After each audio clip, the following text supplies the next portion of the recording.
오늘 본문에 기록된 바대로 안식일 논쟁이 펼쳐졌습니다.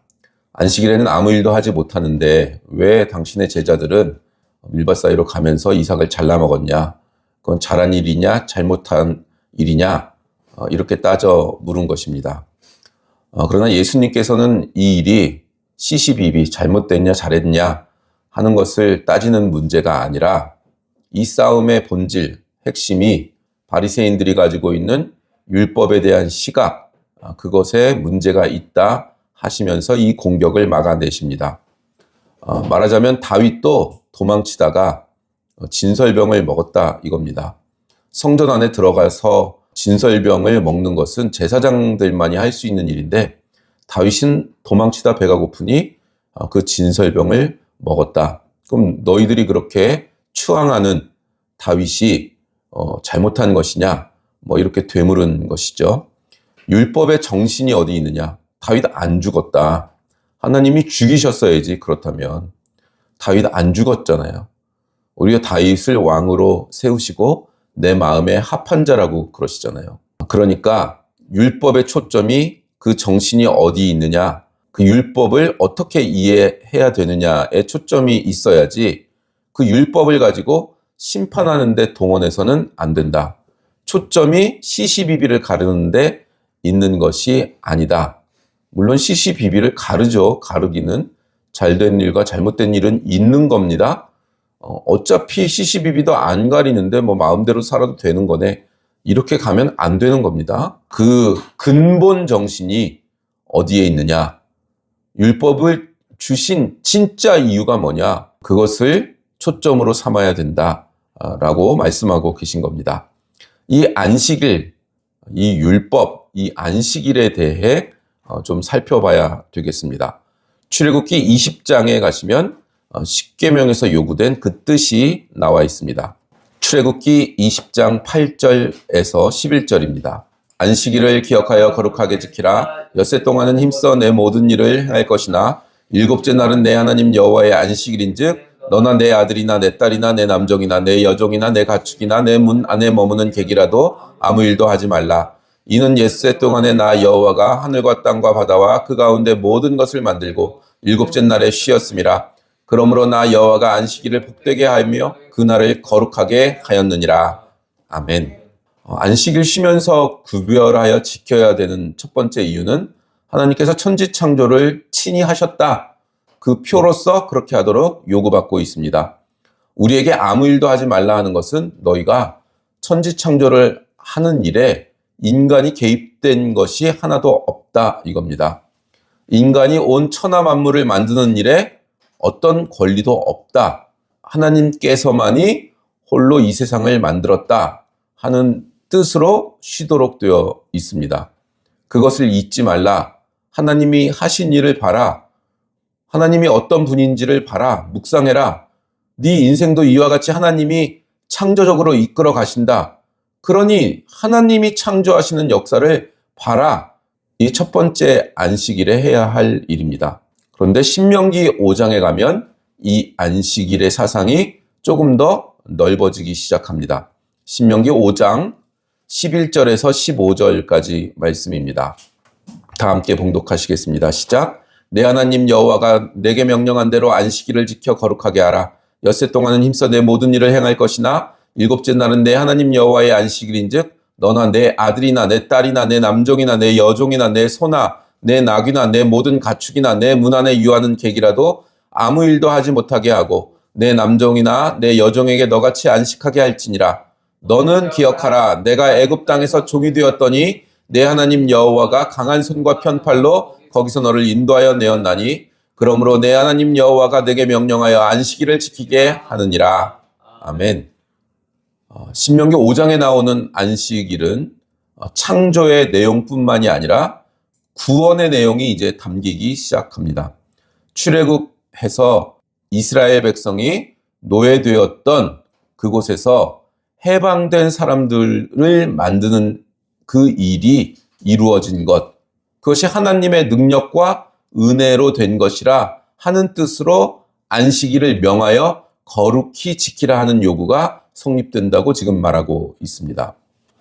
그러니까 이 천지 창조를 하신 이 우주 만물과 인간이 죄와 사망과 사단에 노예된 곳에서부터 해방되는 이 놀라운 은혜, 창조와 은혜의 세계, 그 안에서 네가 한 일은 아무것도 없다. 너희들은 은혜를 받아 누려야 되는 자들이지 하나님으로부터 온 은혜를 받아 누려야 되는 자들이다. 나는 오직 하나님께로부터 온 생명과 그 은혜를 받아 누리는 자고 거기에 내가 개입하여 힘을 보탠 일이 아무것도 없다 하는 것을 기억하게 하기 위하여 이 안식일을 구별하여 거룩히 지키라 하는 것입니다. 우리는 매일매일이 예배죠. 예수님이 우리 가운데 오셨으니까. 매일매일이 이 안식일입니다. 우리가 이 초점을 놓치고 주일날도 뭐 굉장히 열심히 살아야 되는 것처럼 막 학원 잡고 뭘 잡고 이러는 게 중요한 게 아니라고요. 뭔가 해내야 되고 그걸 해내서 뭔가를 성취해내야 되고 거기에 먼저 마음이 가 있으면 그러면 하나님의 이 애타는 우리에게 주시고자 하는 하나님의 마음을 거절하는 게 돼버려요. 그 어떤 것도 이거보다 앞서서는 안 돼요. 피치 못하게 어떤 게 있으면 하나님께 기도하고 하나님 이런 일들을 해내야 돼서 이렇게 해야 됩니다. 하나님이 하지 말라면 그게 어떤 거라도 하지 말아야 되고 그래 알았다 하면 절대 이 마음을 놓치지 말고 해야 되는 거예요. 주일날 어떤 계획을 세우고 어떤 일을 하는 건 이 마음에서부터 나와야 된다고요. 이 마음에서부터. 맨날 그 불의 전착 그 누구예요 그거? 이름도 생각이 안 나. 올림픽 금메달을 포기해요. 주일날 경기가 열린다는 이유로 올림픽 금메달을 포기한다고요. 언론이 난리가 났다고요. 금메달을 따서 하나님께 영광을 돌리는 게 낫지 않냐. 그래서 언론이 막 비판하고 난리가 나요. 자기 주종목도 아닌데 가가지고 금메달을 따요 결국. 올림픽 금메달이라고요? 국가대표라고요? 그걸 포기한다고요? 안식일을 거룩히 지키려고. 그러니까 우리 신앙은 다 가짜예요. 가짜. 우리는 우리가 존재한 것부터 우리가 살아가는 것, 그 어디에도 우리 힘으로 시작된 것이 없습니다. 자유의지를 주셔서 선택하게 하시는데 우리가 가장 선택해야 될 것은 이 자유의지로 하나님을 선택하는 겁니다. 하나님의 은혜를 받겠습니다. 그것 아니면 제가 살아갈 아무런 목적도 이유도 없습니다. 하나님 주신 은혜를 받겠습니다. 그것만으로 살아가겠습니다. 이 고백이 신자의 고백이며 그렇게 살아야 됩니다. 다른 그 어떤 것도 이보다 앞서는 것은 없으며 하나님께서 명하시면 언제든 이 다른 것들은 모두 포기하고 내려놓겠습니다. 이 각오가 있는 자들이 성도입니다. 왜 이렇게 장황하게 설명이 되어야 하느냐 하면 이것이 다 하나님의 거룩하심이 드러날 뿐만 아니라 그 거룩하심이 인간에게 은혜를 베풀며 구원을 베푸는 일에 쓰여졌다는 것을 놓치지 말라 이겁니다. 우리가 살아가는 그 모든 순간은 하나님께 사로잡혀 있다는 것을 놓치지 말라는 겁니다. 우선순위 바꾸지 말라는 겁니다. 우선순위를 바꾸는 순간 우리는 비본질적인 쓰레기들을 끌어안고 사는 게 된다고요. 이게 너무나 고통스러워요, 이게. 처음엔 잘 모르는데 시간이 지나면 내가 똥통이 되었다. 쓰레기 더미로 내 안이 가득했다는 것을 결국은 알게 됩니다. 이렇게 살다 죽으면 진짜 허망하겠다. 내가 뭐 하는 건가, 이게. 그걸 알게 됩니다. 저도 아마 지금 몇 년째 어떤 고비를 못 넘고 있는 것을 제가 알고 있습니다. 그래서 하나님께서 이것을 넘게 하기 위하여 야곱의 씨름을 내게 허락하시겠구나 하는 것을 느껴가고 있습니다. 그건 진짜 죽는 일입니다. 어떤 병에 걸릴 수도 있고 꼼짝달짝을 못하게 될 수도 있고 하나님만 바라고 하나님께만 마음이 향해 있어야 되는데 도무지 그렇게 될 수가 없는 그 몇 년을 버티다 보니까 이 머리랑 모든 게 지금 엉망진창이 되고 그것을 깨닫고 이 방향을 바꾸고 있는 과정 중에 있습니다. 그래서 이것이 더 깊어지고 하나님께 완전히 사로잡히는 그런 본질적인 인생을, 그 신앙의 삶을 이제 나머지 인생 얼마나 많은지 모르지만 그 기간 동안 드려야겠다 하는 것을 알게 됩니다. 그래서 그것을 준비할 것입니다. 하나님이 천지를 창조하실 때도 모든 만물을 만드시고 맨 마지막에 인간을 만드셔서 인간으로 하여금 하나님이 지으신 모든 땅을 다스리며 그 안에서 복되게 살도록 허락을 하셨습니다. 우린 그 허락을 받은 자들이죠. 구원 문제야 더더욱이 인간을 속박과 비극과 고난에서 구원해 내시는 일입니다. 그래서 마가복음 2장에 가시면 지금 우리 마태복음 12장에서 다루는 이 안식일 논쟁을 마가복음 2장에서는 마태복음에 없는 단어를 하나 덧붙입니다. 마가복음 2장 23절에서 28절입니다. 다 함께 봉독하시겠습니다. 시작. 안식일에 예수께서 밀밭 사이로 지나가실새 그의 제자들이 길을 열며 이삭을 자르니 바리새인들이 예수께 말하되 보시오 저들이 어찌하여 안식일에 하지 못할 일을 하나이까. 예수께서 이르시되 다윗이 자기와 및 함께한 자들이 먹을 것이 없어 시장할 때에 한 일을 읽지 못하였느냐.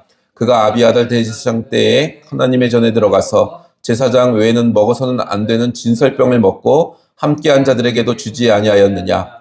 또 이르시되 안식일이 사람을 위하여 있는 것이요 사람이 안식일을 위하여 있는 것이 아니니 이러므로 인자는 안식일에도 주인이니라. 아멘. 놀랍죠? 안식일이 사람을 위하여 있는 것이지 사람이 안식일을 위하여 있지 않다. 아주 분명히 못을 박으십니다. 이게 기독교 신앙에서 놓쳐서는 안 되는 가장 중요한 원리입니다. 하나님은 인간을 위하여 존재하십니다. 그게 인간이 주인이고 하나님이 종이다 이런 류의 뜻이 아니고 하나님이 인간에 대해서 가지시는 기본적인 마음을 말하는 것입니다. 하나님은 우리 인간을 하나님의 형상대로 만드시고 복을 주셨습니다. 하나님이 지은 모든 만물을 다스리도록 특별한 권리를 허락하셨습니다. 범죄한 인간을 구하기 위하여 그의 아들을 십자가에 매다셨습니다. 하나님은 사람을 편들고 있으십니다. 우리를 사랑하십니다. 은혜를 베풀기를 원하시고 심판하는 것을 원치 않으십니다. 이게 기본적인 하나님이 인간에 대하여 가지시는 뜻이요 마음이십니다. 그분의 의지이십니다. 그런데 우리는 이것보다 언제나 뭘 생각하느냐 하면 하나님이 어떤 원칙이나 교리나 이런 도그마로 등장을 합니다. 하나님은 힘을 갖고 계시지만 이런 애정을 갖거나 인격이시거나 감정이 있고 소원이 있으신 분으로 그렇게 생각을 안 하고 하나님은 거의 무인격자시고 무슨 기계처럼 원리나 논리처럼 무정한 분으로 등장을 하기 일쑤입니다. 그래서 기독교 신앙이라는 것이 무정한 법칙에 의해서 좌우되는 것처럼 옳다, 틀렸다 하는 기준 외에는 갖지 않는 일을 참 많이 봅니다. 그래서 신앙을 확인하는 것이 잘잘못을 따지는 일이 되는 경우가 굉장히 많습니다.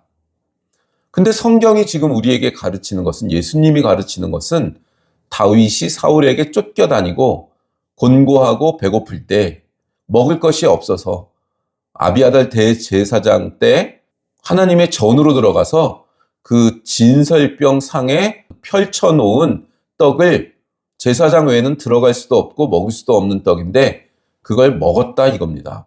무슨 율법이든 예식이든 인간을 위하여 만든 것이지 인간에게 올무가 되고 시험이 되려고 만든 것이 아니다 이겁니다.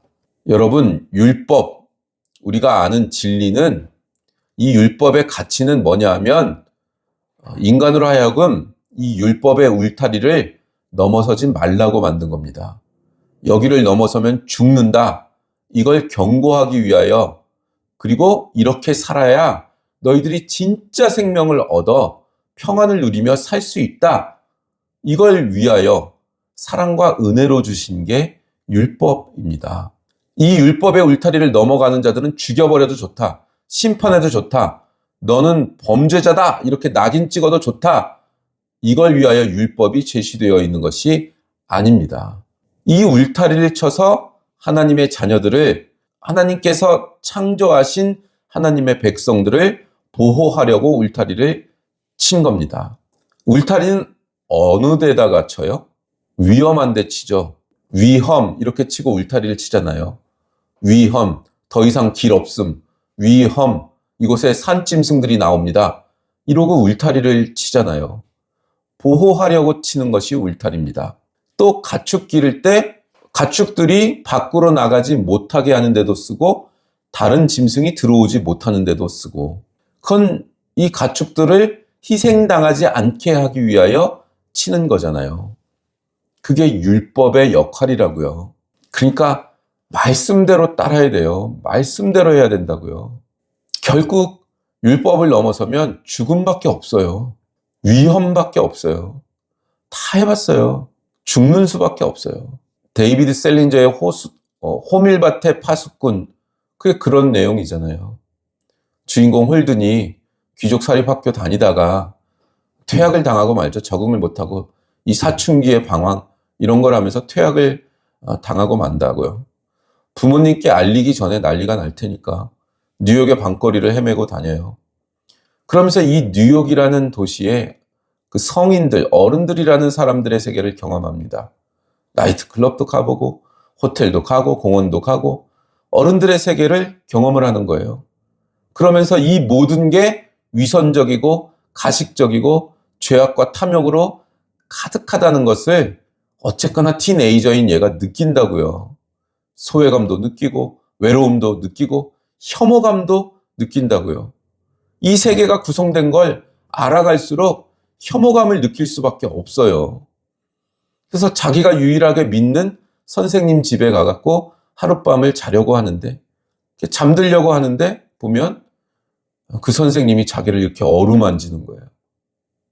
자기가 유일하게 믿었던 선생인데.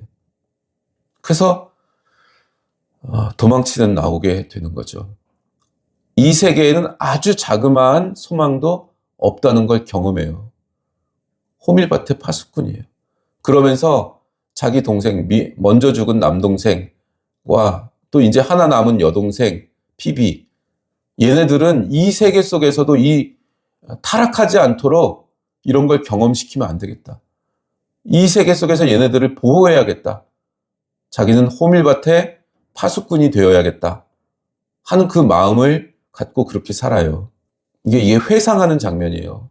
노인이 되어서 회상하는 장면들인데, 이 호밀밭과 같은 이 순수함들을 울타리를 쳐서 그 너머에 가면 절벽이다. 그 너머에 가면 위험하다. 소리를 지르는 거예요. 어떻게든 몸으로 막아서는 거예요. 잔소리를 해서라도 막아서야 되는 거고, 싸움을 해서라도 막아서야 되는 거예요. 거기 넘어가면 쓰레기밖에 없다고. 본질적인 인생을 놓치게 된다고. 죽은 육신처럼 살다가 그러다 죽기 직전에 안다고 내가 헛살았다는 걸. 뭔가를 잡으려고 발버둥 쳤지만 사단이 묘하게 조금만 더 하고 조금만 더 열심을 내봐. 그러면 잡을 수 있어, 이걸. 네 머릿속에 꿈꾸던 그걸 잡을 수 있어. 그렇게 계속 조금씩 줍니다. 그래서 조금씩 인도해 가요. 그렇게 평생을 버리게 합니다. 빨리 우리 인생이라는 시간 동안 하나님이 경험하는 것, 야곱처럼 우리도 살죠. 우리의 신앙의 수준이라는 게 있는데 뭐 어떻겠어요. 야곱처럼 삽니다. 근데 고난이 오고 뭔가 영적으로 자유함이 없고 뭔가 쓰레기 더미로 내 영이 가득했다는 걸 느끼면 빨리빨리 그 쓰레기를 버리고 회복하고 영적 정체성을 회복하고 빨리 처음으로 되돌아와야 된다고요. 멀리 갈수록 되돌아오는 게 힘들어요. 멀리 갈수록 더 큰 거 두드려 맞고 돌아와야 된다고요. 그러니 이 은혜를 누렸던 이 처음의 정체성을 단단히 하고 방향을 제대로 잡아야 돼요. 방향을. 잘못된 방향에 가서 이것까지만 내가 이루고 돌아가리라. 안 된다니까요. 끝까지 사단이 안 놔줘요. 그러면서 열심히 살았으니까 왜 내가 열심히 사는 거에 대해서 뭐라고 하냐 그런다고요. 예수님은 사단아 물러가라 그래요. 너의 열심은 사단의 짓이다. 네가 하나님의 길을 막고 있는 것을 모르느냐? 이렇게 하신다고요. 이거 깨달아 아는 거 어렵습니다. 이 고비 넘어오는 거 어렵습니다. 오늘 본문으로 돌아오면 마태복음 12장 7절에 나는 자비를 원하고 제사를 원하지 아니하노라 하신 뜻을 너희가 알았더라면 무죄한 자를 정죄하지 아니하였으리라. 호세아 6장 6절 인용하는 거죠. 호세아도 창녀를 아내를 삼아서 계속해서 데리고 오고 해도 또 도망가고 또 도망가는 그 이스라엘의 상징이죠. 창녀 고멜을 아내로 삼으라고 해요. 하나님이 선지자더러 목사더러 창녀를 아내 삼으라고 한 거라고요. 그걸 통하여 하나님의 마음이 어떤지를 경험시키는 거예요. 이스라엘은 창녀와 같다고요. 우리는 이 세상과 하나님과 양다리를 걸치고 있는 창녀 같은 짓을 하고 산다고요. 하나님은 우리의 전체를 원하세요. 우리의 모든 걸 원하신다고. 근데 우린 양다리를 걸치죠. 여러분, 제사가 뭐죠? 안식일이 뭐죠? 하나님 앞에 우리 자신이 산 제사로 드려지는 거예요. 연락되기를 바라고 하나님의 기뻐하심을 얻고 그 복주심을 얻는 것을 기대하는 마음으로 찾아가는 것. 그 열심, 그게 예배죠. 그게 제사고 안식일을 지키는 마음입니다. 빨리 안식일 지키고 학원 갈 준비해야지. 내일 시험인데 이게 뭐야 이 예배가. 이렇게 드려지는 건 예배가 아닙니다.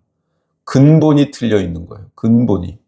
우린 지금 이렇게 드리지만 원래는 아침에 새벽 예배부터 시작해가지고 저녁 예배까지 모두 하루를 온전히 드렸다고요.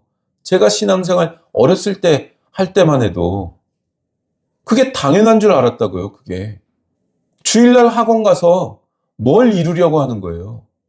어디에 마음이 가 있는 거냐고. 하나님보다 더 중요하다는 거잖아요. 우리 마음이 그래요.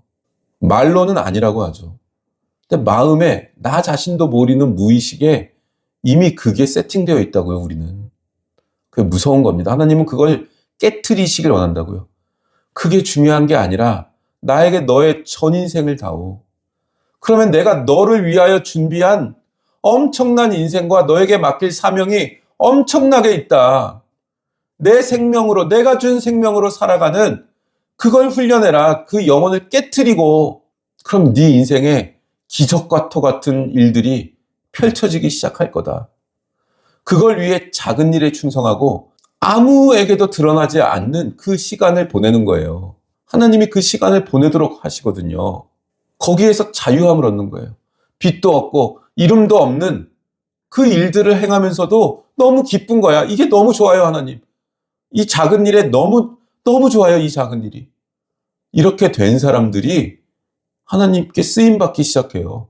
하나님이 그에게 계시를 주시고 하나님이 그에게 예언을 주시고 하나님이 그에게 누구를 찾아가서 이 말씀을 전해라 하는 일들이 생기기 시작하고 그러면서 그의 인생 전체가 하나님께 맡겨진 그 인생으로 변화되어 나간다고요. 근데 이 빚도 없고 이름도 없는 누구에게나 손가락질 받는 그 기간을 거의 모든 사람들이 못 견딥니다.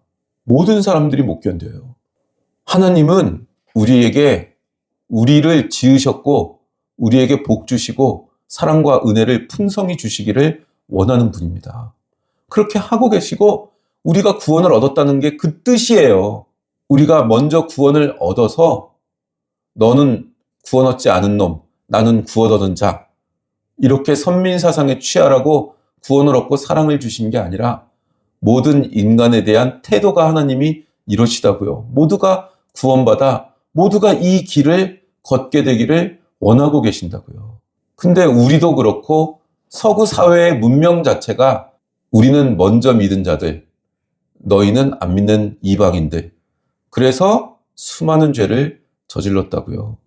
기독교라는 이름으로 이교도를 학살하고 식민지 치하에 두고 그런 일들을 자행했습니다. 우리도 그러고 있고요. 근데 예수님은 우리를 구원하던 게 믿는 자와 믿지 않는 자를 차별하기 위하여 심판하기 위하여 구별한 것이 아니라 먼저 믿었을 뿐이에요. 성경은 기독교가 사랑이니 용서니 은혜니 하는 단어를 앞세우는 것은 뭐 어떤 것도 가능하다. 어떤 무법한 것도 가능하다. 다 용서해야 된다. 이런 혼돈을 자초하기 위한 것이 아니라 아무래도 좋다. 이게 아니라 은혜니 용서니 하는 단어를 쓰는 것은 이 은혜와 용서를 통하여 고치자는 것, 바르게 만들자는 것, 용서하여 바르게 만들자 이 뜻을 위하여 쓰는 것입니다.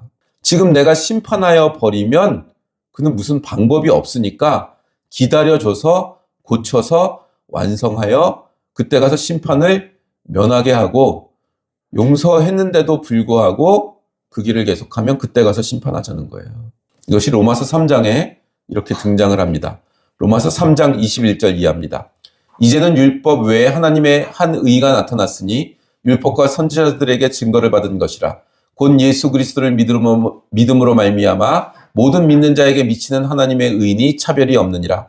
모든 사람이 죄를 범하였음에 하나님의 영광에 이르지 못하더니 그리스도 예수 안에 있는 성령으로 말미암아 하나님의 은혜로 값없이 의롭다 하심을 얻은 자 되었느니라.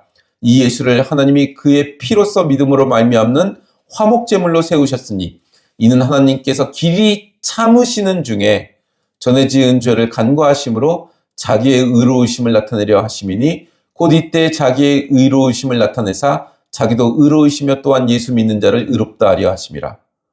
하나님께서 의를 나타내실 때 그렇게 함으로써 우리 모두가 범죄한 것이 드러나고 심판받아 마땅한 자라는 것이 드러나는 일이 생기면 하나님은 그 의를 행사하는 것을 잠시 보류하신대요. 보류하신대요. 길이 참으시는 중에입니다. 하나님의 의로우심은 하나님만 옳고 우린 다 틀렸다 하는 그 구별을 위하여 하나님의 의를 나타내시는 것이 아니라 하나님의 의는, 하나님의 오르심은 모두를 옳게 만드는 것으로서 하나님의 오르심이 나타난다고요. 예수님을 십자가에 죽이심으로 하나님의 의가 나타나고 또한 예수 믿는 자에게도 의가 된다고요. 길이 참으시고 우리를 의롭게 만들기 위하여 예수님을 보내어 그를 믿는 자마다 모두 죄가 씻겨지고 용서되는 거라고요. 이 은혜의 본질을 깊게 깨달아 알게 되시는 귀한 성도님들 되시기를 주님의 이름으로 축원합니다. 사도 바울은 빌립보서 1장 20절에 이렇게 말하죠. 20절에서 26절입니다. 나의 간절한 기대와 소망을 따라 아무 일에든지 부끄러워하지 아니하고 지금도 전과 같이 온전히 담대하여 살든지 죽든지 내 몸에서 그리스도가 존귀하게 되게 하려 하나니 이는 내게 사는 것이 그리스도니 죽는 것도 유익함이라. 그러나 만일 육신으로 사는 이것이 내 일의 열매일진데 무엇을 택해야 하는지 나는 알지 못하노라. 내가 그 둘 사이에 끼었으니 차라리 세상을 떠나서 그리스도와 함께 있는 것이 훨씬 더 좋은 일이라. 그렇게 하고 싶으나 내가 육신으로 있는 것이 너희를 위하여 더 유익하리라. 내가 살 것과 너희 믿음의 진보와 기쁨을 위하여 너희 무리와 함께 거할 이것을 확실히 아노니 내가 다시 너희와 같이 있으므로 그리스도 예수 안에서 너희 자랑이 나로 말미암아 풍성하게 하려 함이라. 신앙의 가치가 뭐냐? 그 신앙인의 존재 가치가 뭐냐? 그가 존재함으로 더 많은 사람에게 하나님의 은혜가 나누어지는 것이라. 자기 혼자 오르면 다가 아니라 자기로 인하여 다른 사람들이 유익을 맛봐야 되고 그들이 의를 알아야 되고 그들이 변화돼야 되고 그걸 위하여 자기는 살아있는데요. 나는 지금 너무 고통스러운데 감옥에 갇혀서 힘들고 빨리 죽어서 하나님 품에 가는 게 나한텐 너무 좋아.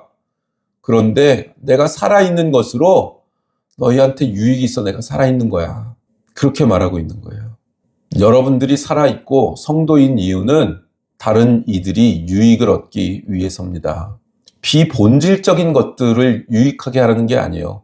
가진 거 뭐 다 퍼주고 친절히 대하고 그냥 그런 것들이 아니라 우리의 영혼을 위하여 그들의 영혼을 사랑하여 그들이 변화된 인간이 되게 하는 것. 우리 힘으로 안 되죠. 예수 그리스도만이 이 일을 행하실 수 있죠.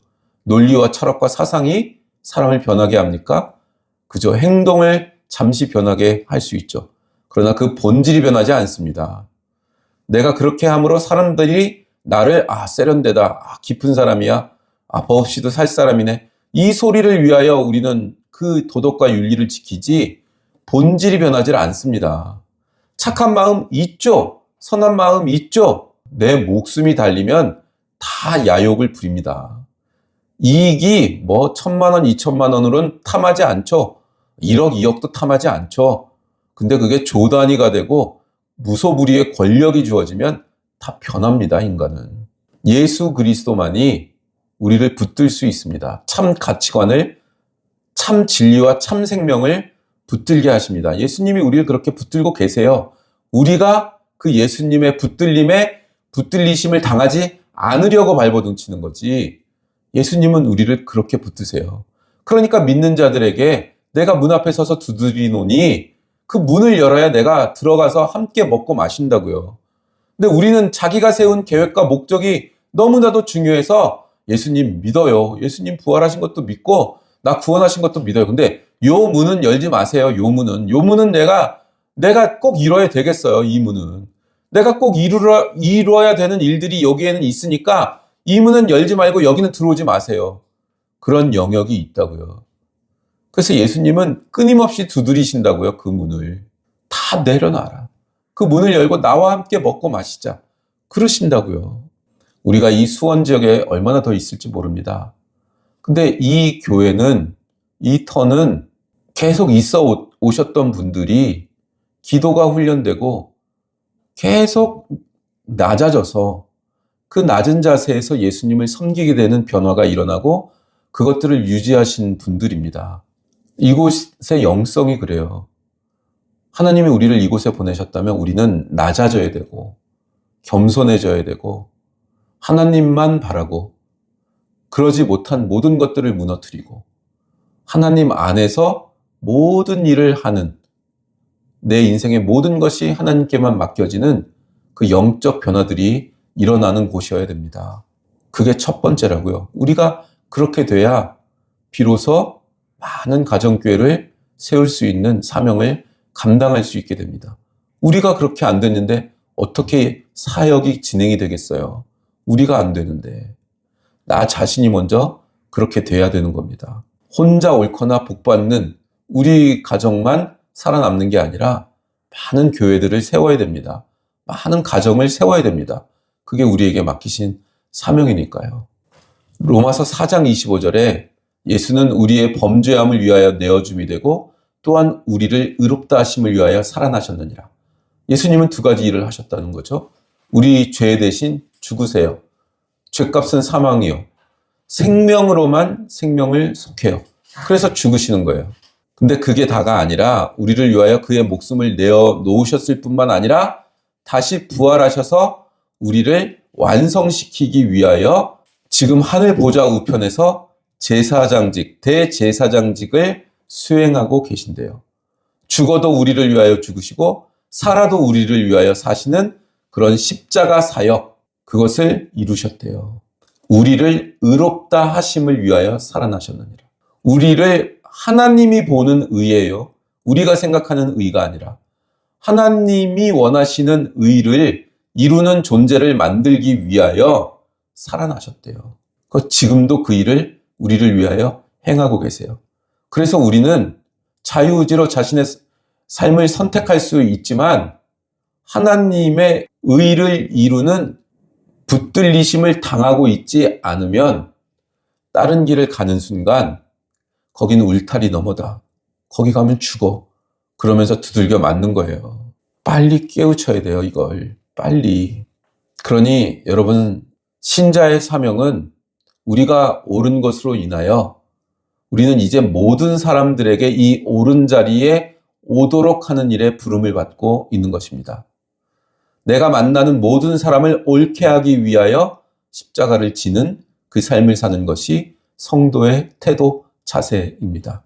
그들이 옳게 되기까지 우리는 쉬지 않고 포기하지 않고 외면하지 않고 정성을 다하여 그들을 옳게 하기 위한 우리들의 책임을 다하는, 그걸 행하는 게 신자의 삶, 정체성, 신앙의 정신입니다. 소돔과 고모라를 멸망시킬 때 하나님이 아브라함에게 묻죠.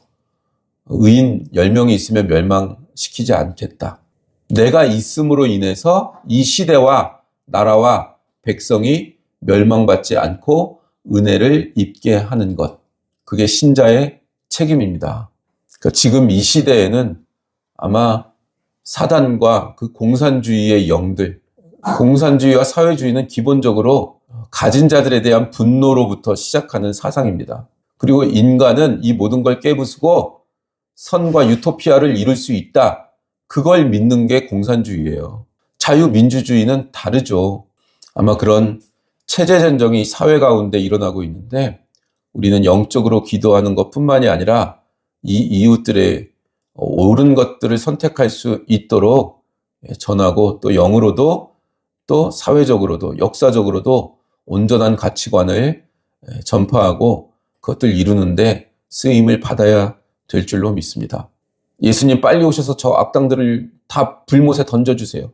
이게 우리의 기본 태도가 아니고 우리는 그런 발상밖에 못하는 존재들이지만 하나님, 우리가 아는 우리 주변의 이 이웃들을 하나님께로 이끌어 주시옵소서.